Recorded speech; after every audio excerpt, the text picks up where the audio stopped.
Autre commandement de la déontologie, les compétences et la transparence. Alors, on va déjà s'occuper des compétences. Donc, pour accéder à la profession d'agent immobilier, la délivrance d'une carte professionnelle portant la mention des opérations autorisées est requise et obligatoire. Donc, il y a la transaction sur les immeubles et fonds de commerce, gestion immobilière, les syndics de copropriété et marchands de liste. L'obtention de la carte professionnelle est soumise à des conditions.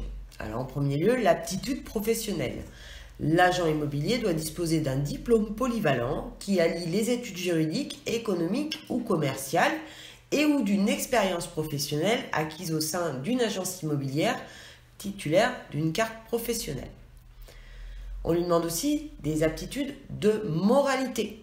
Il est essentiel d'établir l'absence d'incapacité ou d'interdiction d'exercer la profession.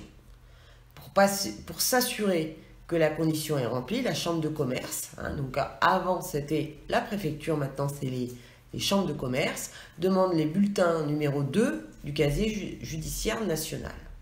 Il y a aussi des garanties, donc c'est l'attestation de garantie financière souscrite auprès d'une banque, d'une organisation professionnelle, d'une compagnie d'assurance, d'un établissement de crédit ou de caisse des dépôts. Celle-ci est obligatoire pour les agents immobiliers qui détiennent des fonds pour leurs clients. Donc c'est un dépôt de garantie, par exemple, excepté la rémunération ou la commission. Tout simplement, quand vous demandez une somme séquestre, eh bien, si vous êtes détenteur, si vous avez la capacité de détenir des fonds, eh bien, en fait, le séquestre ira directement sur le compte séquestre de l'agence. Si vous êtes non détenteur de fonds, eh bien, c'est le notaire qui encaissera les sommes séquestres. Vous devez aussi répondre à l'assurance responsabilité civile professionnelle. Le professionnel doit justifier de l'existence d'un contrat d'assurance couvrant les conséquences pécuniaires de sa responsabilité civile professionnelle.